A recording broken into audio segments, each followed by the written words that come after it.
नमस्कार दोस्तों, बिहार की राजनीति इस वक्त उस हालत में है जैसे किसी बारात में बैंड वाला अचानक डीजे वाले बाबू का गाना बजा दे, सब लोग चौंक जाए और माहौल गर्मा जाए। दरअसल दरभंगा की एक सभा में किसी ने प्रधानमंत्री नरेंद्र मोदी के लिए ऐसे शब्द कह दिए जो न सिर्फ अपमानजनक थे बल्कि सुनकर लोगों का जो खून खौल उठा।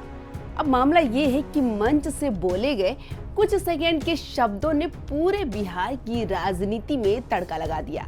बीजेपी सड़कों पर उतर आई, कांग्रेस बचाव में लग गई और सोशल मीडिया पर तो ऐसा लग रहा है जैसे बिहार पॉलिटिक्स सीजन 2 रिलीज हो गई। घटना का किस्सा क्या था, आइए पहले वो विस्तार से जानते हैं। तो हुआ यूं था कि राहुल गांधी और तेजस्वी यादव वोटर अधिकार यात्रा लेकर दरभंगा पहुंचे। मंच सजा था, भीड़ जुटी थी और अचानक एक शख्स ने माइक पकड़कर प्रधानमंत्री मोदी और उनकी मां के खिलाफ गाली जैसी भाषा बोल दी। पहले आप भी ये वीडियो देखिए, लेकिन इसमें जो गाली दी है वो हम आपको सुना नहीं सकते क्योंकि हमने यहाँ बीप साउंड लगा रखा है।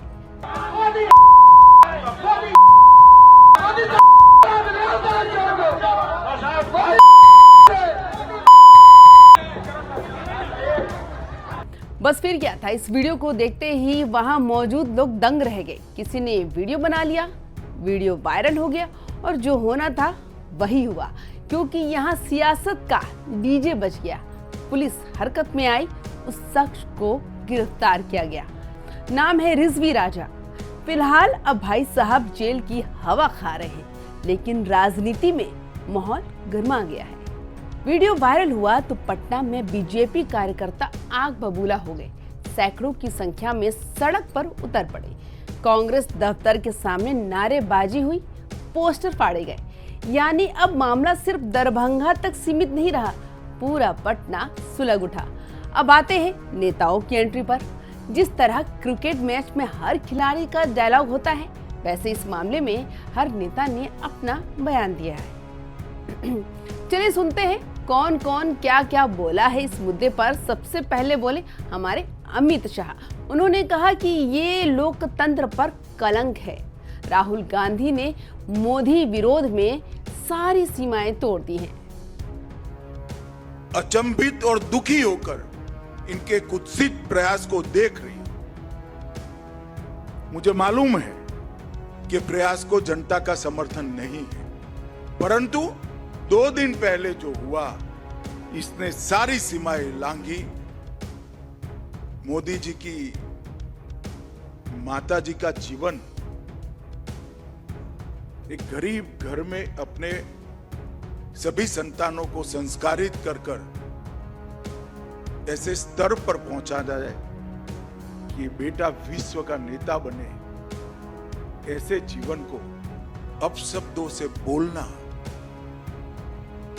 ये भारत की जनता कभी सहन नहीं कर सकती और इससे ज्यादा राजनीति में सार्वजनिक जीवन का कोई पतन नहीं हो सकता।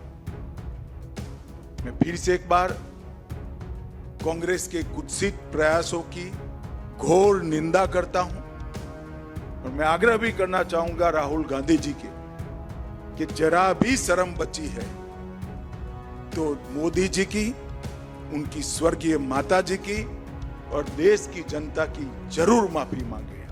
तो वही योगी आदित्यनाथ बोले कि अब इसका जवाब तो बिहार ही देगा। बिहार का युवा चेहरा चिराग पासवान ने इस घटना को शर्मनाक अस्वीकार बताया, तो वही नीतीश कुमार ने इस घटना की कड़ी निंदा की। दिक्कत तो इसी बात की है ना कि जिस भाषा का ये लोग इस्तेमाल करते हैं, राजनीति में मतभेद होंगे और वो स्वाभाविक है। और भारत जैसे लोकतंत्र में जहां पे इतनी विविधताएं हैं, जहां पे इतने राजनीतिक दल हैं, हर किसी का अपना पक्ष होगा, हर किसी का अपना मत होगा, पर अगर मतभेद की परिभाषा शब्दों की मर्यादा को गिराना है तो ये कतई भारत जैसे लोकतंत्र के लिए उचित नहीं है और मैं कतई इसको स्वीकार नहीं करता हूं। मैंने हमेशा कहा है कि राजनीति में भाषा की मर्यादा का पालन करना होगा और भारतीय भाषाओं की खूबसूरती है भैया।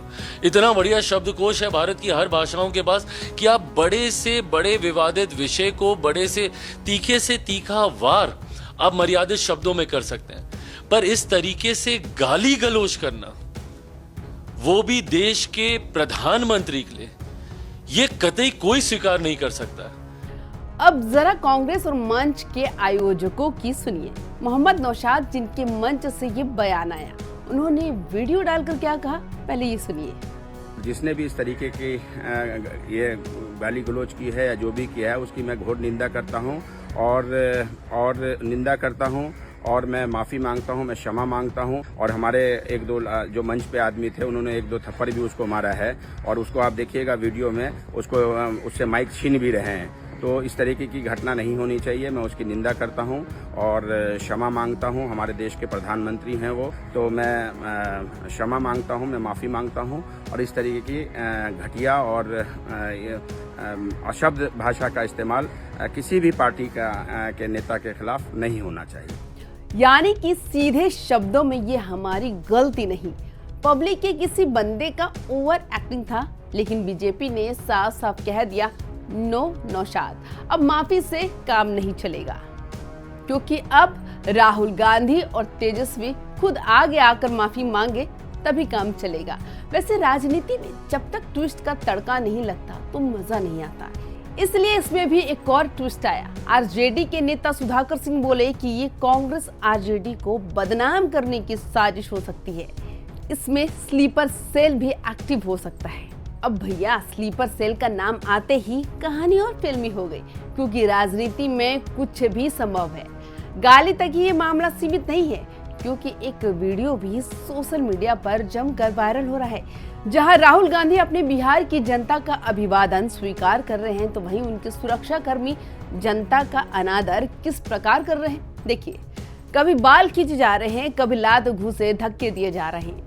मामला यही नहीं थमा, वोटर अधिकार यात्रा के दौरान अंबेडकर की तस्वीर पकड़े शख्स को भी धक्का दे दिया। पटना की सड़कों पर बीजेपी वाले नारे लगा रहे हैं, कांग्रेस वाले बचाव में खड़े हैं। सोशल मीडिया पर भी लोग तरह तरह की बातें कर रहे हैं, ट्विटर, फेसबुक, इंस्टा, हर जगह इस पर रील्स और मीम्स बन रही हैं। तो दोस्तों, राजनीति में मतभेद होना स्वाभाविक है, पार्टियां एक दूसरे को घेरें, ये भी लोकतंत्र का हिस्सा है। लेकिन जब भाषा गंदी हो जाए तो वो सिर्फ किसी नेता का नहीं, पूरे समाज का अपमान बन जाती है। प्रधानमंत्री हो या किसी गली के नेता, सम्मान की मर्यादा सबके लिए होनी चाहिए। और याद रखिए, बिहार की जनता बहुत समझदार है, वो वोट के जरिए बताती है किसको कितनी इज्जत देनी है। तो ये था पूरा मामला दरभंगा से पटना तक का।